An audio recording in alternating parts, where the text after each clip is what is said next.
오늘도 하나님께 소망을 두며 예배하시는 여러분들을 사랑하고 축복합니다. 오늘 본문인 누가복음 8장 16절에서 18절까지는 소위 등불 비유로 불리는 내용이 나옵니다. 오늘 본문 16절에서 17절의 말씀 우리 함께 읽어보겠습니다.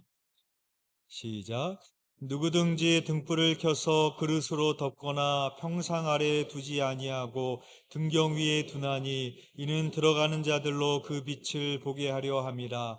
숨은 것이 장차 드러나지 아니할 것이 없고 감추인 것이 장차 알려지고 나타나지 않을 것이 없느니라. 아멘. 이 말씀과 같이 등불을 밝히는 목적은 그 빛을 가리기 위함이 아니라 사방을 밝히기 위함입니다. 그래서 등불을 켜서 그릇으로 덮거나 평상 아래에 두는 사람은 없고 등경 위에 둔다는 것입니다. 지극히 당연한 이야기입니다. 그런데 주님은 이 당연한 이야기를 왜 비유로 말씀하셨을까요? 이 비유를 말씀하신 이유가 그 다음 절에 나옵니다. 우리 18절 말씀도 함께 읽어보겠습니다. 시작. 그러므로 너희가 어떻게 들을까 스스로 삼가라. 누구든지 있는 자는 받겠고 없는 자는 그 있는 줄로 아는 것까지도 빼앗기리라 하시니라. 아멘. 18절이 그러므로라는 접속사로 시작하고 있습니다. 그러므로라는 접속사는 앞에 나오는 내용의 결론을 말할 때 사용하는 접속사입니다. 주님께서 왜 이 비유를 들으셨는지 말씀하고 있는 겁니다. 그 뒤에 뭐라고 말씀하십니까? 그러므로 너희가 어떻게 들을까 스스로 삼가라 라고 말씀하십니다. 즉 말씀을 듣는 자세에 대해서 말씀하시기 위해 이 비유를 드셨다는 겁니다. 빛은 복음을 의미하고 빛을 비추는 것은 복음을 전하는 것을 의미합니다. 그런데 겸손하고 진실되게 말씀을 새겨 듣는 사람은 있는 것 위에 더욱 풍성한 것을 받게 되지만 교만하여 말씀에 귀를 기울이지 않는 자는 자기가 가지고 있다고 생각하는 것까지도 빼앗기게 된다라는 말씀입니다. 오늘 본문 바로 앞에는 네 가지 땅에 떨어진 씨의 비유가 나옵니다. 네 가지 땅에 떨어진 씨의 비유와 등불 비유에 반복해서 나오는 말이 있는데 그것은 말씀을 듣다라는 말이 반복해서 나옵니다. 먼저 누가복음 8장 8절의 말씀입니다. 더러는 좋은 땅에 떨어짐에 나서 100배의 결실을 하였느니라. 이 말씀을 하시고 외치시되 들을 귀 있는 자는 들을지어다. 10절의 말씀입니다. 들어도 깨닫지 못하게 하려 함이라. 12절 말씀입니다. 말씀을 들은 자니. 13절 말씀을 들을 때에. 14절 말씀을 들은 자이나. 15절 말씀을 듣고 지키어. 18절 그러므로 너희가 어떻게 들을까? 계속해서 말씀을 듣는 것에 대해서 이야기를 하고 있습니다. 그러니까 예수님께서 이 두 개의 비유를 통해 말씀하시기 원하시는 것은 말씀을 듣는 사람의 자세가 중요하다는 겁니다. 네 가지 땅에 떨어진 씨의 비유에서 네 가지 땅에 떨어진 씨는 다 동일합니다. 그러나 씨가 떨어진 땅에 따라서 결과는 전혀 달랐습니다. 여기서 땅은 무엇을 말합니까? 말씀을 듣는 사람의 자세입니다. 어떤 사람은 말씀은 듣지만 말씀을 깊이 뿌리내리지 않아서 금방 마귀에게 빼앗겨 버립니다. 어떤 사람은 말씀은 듣지만 시련이 오면 잠시도 견디지 못해 넘어집니다. 어떤 사람은 말씀은 듣지만 세상의 염려와 유혹 때문에 결실을 맺지 못합니다. 그러나 어떤 사람은 말씀을 들으면 100배, 60배, 30배의 결실을 맺습니다. 네 가지 밭의 비유에서 문제는 씨가 아니라 밭입니다. 등불의 비유도 마찬가지입니다. 빛은 어두운 곳을 밝히기 마련이고 빛이 비추면 드러나지 않을 것이 없습니다. 그런데 소경에게 빛이 비친다고 생각해 보십시오. 소경은 어둠에 있든지 빛이 비치든지 똑같이 어둠입니다. 그래서 요한복음 1장 5절에서 이렇게 말씀을 합니다. 빛이 어둠에 비치되 어둠이 깨닫지 못하더라. 예수님께서 이 땅에 빛으로 오셨고 어둠에 있는 이 땅을 비추셨지만 영적 소경인 사람들은 깨닫지 못했다라는 겁니다. 따라서 등불의 비유에서도 문제는 빛에 있는 것이 아니라 그 빛이 비춰지는 곳에 달려 있습니다. 즉, 이 두 개의 비유가 공통적으로 말하고 있는 것이 있는데 모든 것이 다 듣는 자의 책임이라는 겁니다. 그 다음에 나오는 이야기에도 듣는 것의 중요성에 대해서 말씀하고 있습니다. 19절에 보면 예수님의 모친과 동생들이 예수님을 찾아옵니다. 여기서 주님의 가족들이 찾아온 동기에 대해서 여러 가지 해석이 있지만 주님에 대한 불신앙과 염려에서 비롯되었다라고 봅니다. 그래서 마가복음에 의하면 이들이 찾아온 이유는 예수가 미쳤다는 소문을 듣고 걱정이 되어 예수를 데려가기 위함이었다라고 밝히고 있습니다. 어떤 사람이 예수님에게 가족이 찾아왔다고 알리자 예수님이 이렇게 말씀을 하십니다. 오늘 보면 21절의 말씀입니다. 우리 함께 읽겠습니다. 시작. 예수께서 대답하여 이르시되 내 어머니와 내 동생들은 곧 하나님의 말씀을 듣고 행하는 이 사람들이라 하시니라. 예수님은 여기서도 말씀을 듣는 것의 중요성에 대해서 강조를 하시고 한 걸음 더 나아가셔서 말씀을 듣고 행하는 것의 중요성에 대해서 말씀을 하십니다. 20절에 보면은 이렇게 기록을 하고 있습니다. 우리 20절 말씀 함께 읽겠습니다. 시작. 어떤 이가 알리되 당신의 어머니와 동생들이 당신을 보려고 밖에서 있나이다. 아멘. 예수님의 어머니와 동생들은 문 밖에 서 있었습니다.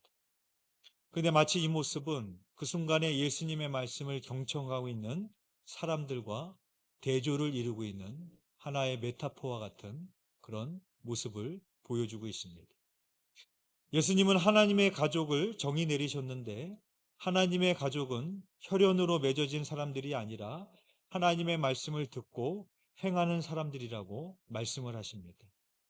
즉 하나님 나라의 가족은 혈연이 아니라 말씀에 대한 순종이 기준이라는 것입니다.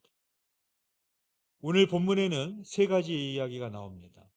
16절에서 18절에서는 등불의 비유, 19절에서 21절에서는 예수님의 어머니와 동생들의 이야기, 22절에서 25절에서는 예수님께서 바람과 물결을 잔잔케 하신 이적이 나오고 있습니다.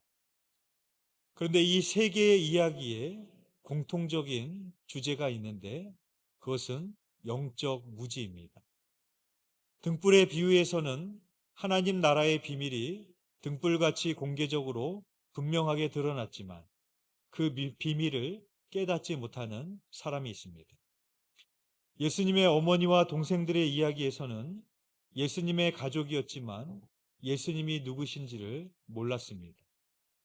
예수님의 모친과 동생들이라면 예수님과 가장 가까운 사이가 아니겠습니까? 누구보다도 예수님을 더 잘 아는 사람들일 것입니다. 그러나 그 가족들조차도 예수님이 누구신지를 몰랐습니다. 이어서 나오는 내용이 예수님과 제자들이 배를 타고 호수를 건너가십니다. 호수 저편에 그 한 사람, 거라사 광인을 만나시기 위함이었던 것입니다. 예수님께서 배에서 잠이 드셨는데 마침 광풍이 호수로 불어서 배의 물이 가득하게 되어 위태로운 상황이 되었습니다. 제자들은 급히 예수님을 깨웠고 예수님은 바람과 물결을 꾸짖으십니다. 오늘 본문 24절의 말씀입니다. 우리 함께 읽겠습니다. 시작. 제자들이 나와 깨워 이르되 주여 주여 우리가 죽겠나이다 한데 예수께서 잠을 깨사 바람과 물결을 꾸짖으시니 이에 그쳐 잔잔하여 지더라. 아멘. 예수님께서 바람과 물결을 꾸짖으셨다라고 기록하고 있습니다. 누가는 잠잠케 했다라는 말이 아니라 꾸짖다라는 말을 사용했습니다. 이것은 예수님의 신적 권위를 보여주기 위한 대목입니다. 누가는 예수님의 신적 권위에 대해서 강조를 합니다. 예수님께서 가버나움에 가셔서 안식일에 가르치셨을 때 사람들이 그 가르침에 놀랐는데 그 말씀에 권위가 있었다라고 기록하고 있습니다. 누가복음 4장 32절 말씀입니다. 그들이 그 가르침에 놀라니 이는 그 말씀이 권위가 있음이로라. 여기서 권위란 사람의 지혜에서 오는 권위가 아니라 하나님의 아들로서 오는 신적 권위인 것입니다. 또한 예수님께서 베드로의 장모의 열병과 병자들을 고치실 때도 꾸짖다라는 말을 사용했습니다. 누가복음 4장 39절 말씀입니다. 예수께서 가까이 서서 열병을 꾸짖으신데 병이 떠나고 여자가 곧 일어나 그들에게 수종드니라. 41절입니다. 여러 사람들에게서 귀신들이 나가며 소리질러 이르되 당신은 하나님의 아들이니이다. 예수께서 꾸짖으사 그들이 말함을 허락하지 아니하시니 이는 자기를 그리스도인 줄 알미러라. 예수님께서 질병을 꾸짖으실 때 병이 떠나갔습니다. 예수님께서 귀신을 꾸짖으실 때 귀신이 떠나갔습니다. 여기서 꾸짖다라는 의미는 위에 사람이 아랫 사람을 꾸짖습니다. 부모가 자녀를 꾸짖고 어른이 아이들을 꾸짖습니다. 자녀가 부모를 꾸짖는 법이 없고 어린아이가 어른을 꾸짖는 법이 없습니다. 예수님께서 질병과 귀신을 꾸짖으셨다는 것은 예수님께서 질병과 귀신보다도 높으신 분이라는 것을 우리에게 보여주고 있는 겁니다. 그리고 예수님께서는 죽음에게 명령하실 때 죽은 자가 살아났습니다. 누가복음 7장에 보면 나인성 과부의 이야기가 나오는데 나인성 과부의 독자가 죽습니다. 예수님께서는 나인성 과부를 불쌍히 여기시고 관에 손을 대시고 이렇게 말씀을 하십니다. 누가복음 7장 14절의 말씀입니다. 가까이 가서 그 관에 손을 대시니 맨 자들이 서는지라. 예수께서 이르시되 청년아 내가 내게 말하노니 일어나라 하시매. 예수님은 죽어있는 시신에게 마치 살아있는 사람에게 말씀하시듯이 일어나라라고 명하셨습니다. 그랬더니 죽었던 청년이 일어나서 앉기도 하고 말도 하였다라고 성경은 기록합니다. 꾸짖다, 일어나라 다 명령형입니다. 예수님의 명령에 죽었던 자가 일어났다는 것은 예수님의 권위에 복종했다라는 겁니다. 오늘 본문 다음에 나오는 내용도 거라사 광인에서 귀신을 쫓아내시고 혈루증을 앓는 여인을 고쳐주시고 회당장 야이로의 죽은 딸을 살리시는 예수님의 신적 권위가 계속해서 나오게 됩니다. 예수님의 권위에 질병이 복종했습니다. 예수님의 권위에 귀신이 복종했습니다. 예수님의 권위에 죽음이 복종했습니다.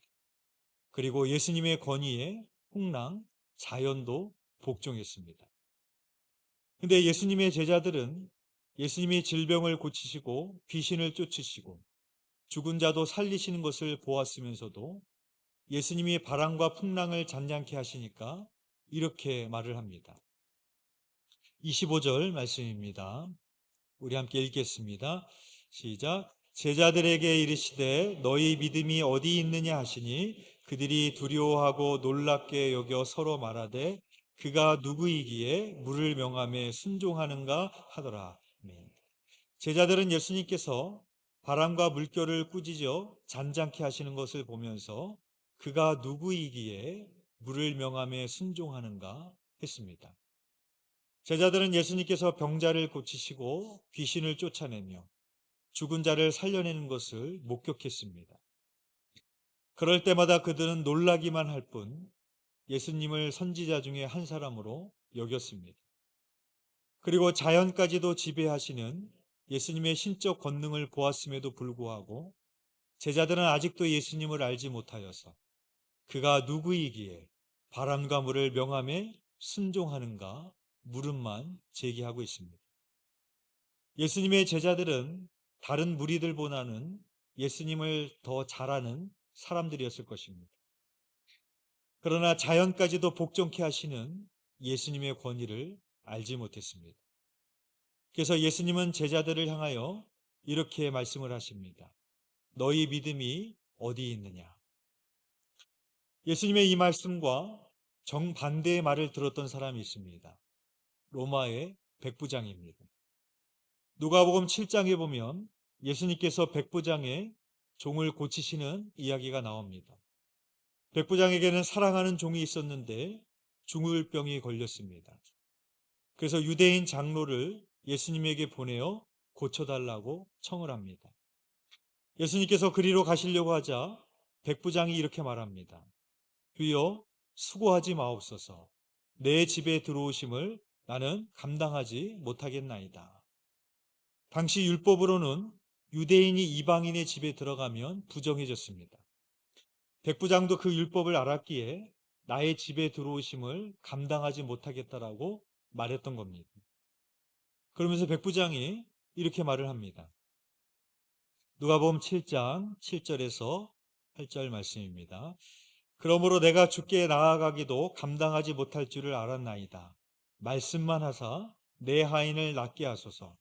나도 남의 수하에 든 사람이요 내 아래에도 병사가 있으니 이더러 가라 하면 가고 저더러 오라 하면 오고 내 정도로 이것을 하라 하면 하나이다. 백부장은 예수님이 집에 오실 필요 없이 말씀만 하셔도 내 하인이 낫겠다라고 말을 했습니다. 그러면서 이렇게 말을 하는 겁니다. 나도 남의 수하에 든 사람이요 내 아래에도 병사가 있으니 이더러 가라 하면 가고 저더러 오라 하면 오고 내 정도로 이것을 하라 하면 하나이다. 그렇게 말을 합니다. 로마의 백부장은 군인입니다. 군인은 계급에 따라 움직이는 상명하복 체계여서 상관이 명령을 하면 부하는 무조건 상관의 명령에 따르게 되어 있습니다. 나도 남의 수하에 든 사람이요. 백부장도 로마 황제의 수하에 있는 부하입니다. 황제의 명령이면 무조건 따라야 됩니다. 내 아래에도 병사가 있으니 이더러 가라 하면 가고 저더러 오라 하면 오고 내 정도로 이것을 하라 하면 하나이다. 자기 밑에에도 수많은 군사들이 있고 수많은 종들이 있는데 내 말 한마디면 그들이 오라 하면 오고 가라 하면 가고 하라 하면 한다라는 겁니다. 이게 군대가 가지고 있는 권위입니다. 근데 백부장이 예수님께 이 말을 하고 있는 것은 내가 가지고 있는 이 세상적 권위가 아니라 예수님의 신적 권위를 알았고 인정했다라는 겁니다. 따라서 예수님의 말 한마디라면 질병도 복종하고 귀신도 복종하고 죽음까지도 복종하고 풍랑도 복종하는 신적 권위를 가지고 계시는데 그 권위는 내가 가지고 있는 권위보다도 높다라는 것입니다. 그래서 이 말에 예수님께서 놀라시고 그 믿음을 칭찬하신 것입니다. 그래서 예수님께서 이렇게 말씀을 하십니다. 누가복음 7장 9절 말씀입니다. 예수께서 들으시고 그를 놀랍게 여겨 돌이키사 따르는 무리에게 이르시되 내가 너희에게 이르노니 이스라엘 중에서도 이만한 믿음은 만나보지 못하였노라 하시니라 라고 말씀을 하십니다. 우리는 예수님께 책망을 들었던 제자들의 모습과 예수님께 칭찬을 받았던 백부장을 보면서 믿음이 무엇인지를 알게 됩니다. 믿음은 무엇입니까? 주님을 아는 겁니다. 영국의 신학자 제임스 패커는 이렇게 말했습니다. 오늘날 교회의 연약함의 뿌리에는 하나님에 대한 무지, 곧 하나님과 교통하는 일에 대한 무지가 자리 잡고 있기 때문이다. 그렇게 말합니다. 그러면서 그는 이렇게 말을 합니다. 하나님에 대해 아는 것, knowing about God이 아니라 하나님을 아는 것, knowing God으로 돌아가야 된다. 그렇게 말을 합니다. 하나님에 대해 아는 것이 아니라 하나님을 아는 것은 무엇을 말합니까? 내가 성경 공부나 세미나를 많이 한다고 성경적 지식을 많이 쌓는다고 해서 내가 하나님에 관해 많이 알 수는 있겠지만 하나님을 아는 것은 아니라는 것입니다. 그렇다면 하나님을 아는 것은 어떻게 가능할까요? 오늘 주님이 우리에게 강조하신 말씀의 힌트가 있습니다. 하나님을 아는 길은 하나님의 말씀을 경청하고 겸손하고 순전한 마음으로 하나님의 말씀을 듣고 그 말씀을 듣고 행하는 자야만이 하나님을 아는 것입니다. 인생의 성난 파도와 바람을 만났을 때 제자들처럼 두려워하지 않을 사람이 어디 있겠습니까? 그러나 주님을 아는 사람은, 그 말씀에 순종하는 사람은 하나님은 어떤 분이신지를 알기에 질병도 복종케 하시고 죽음도 복종케 하시고 귀신도 복종케 하시고 풍랑도 복종케 하시는 그 주님이 어떤 분이신지 알기에 그 순간에도 주님을 신뢰하고 또 담대히 나아갈 수 있다는 것입니다. 바라기는 하나님의 말씀을 듣고 행함으로 주님을 힘써 하시는 저와 여러분이 되시기를 주님의 이름으로 축원드립니다. 기도드리겠습니다. 사랑과 은혜가 풍성하신 하나님 아버지, 내가 목사요, 장로요, 권사요, 내가 신앙생활을 20년을 하고 30년을 했고 내가 다녀보지 않는 세미나가 없고 성경 공부도 많이 했지만 그러나 정작 하나님에 관하여는 많이 알지만 하나님에 대해 무지한 영적인 소경으로 살고 있지 않는지 돌아보기를 원합니다. 하나님의 말씀을 겸손히 듣고 순전한 마음으로 듣고 그 말씀을 듣고 행하는 자만이 하나님을 아는 지식이 우리에게 있는 줄 믿습니다. 하나님을 힘써 아는 우리들이 되게 하여 주시사 우리의 인생 가운데 문제는 끊임없이 우리에게 닥쳐오지만 그 하나님은 문제보다도 크신 하나님이시오, 우리의 문제를 해결하실 수 있는 하나님이시오, 우리의 죽음도 해결하신 하나님이심을 내가 알기에 하나님을 온전히 신뢰함으로 두려워하지 아니하며 믿음으로 그 모든 것을 맡기며 평안 가운데 담대히 나아갈 수 있는 칭찬받을 만한 믿음의 사람이 될 수 있도록 인도하여 주시옵소서. 주님께서 그렇게 이루실 줄 믿사오며 예수 그리스도 이름으로 기도드렸사옵나이다. 아멘.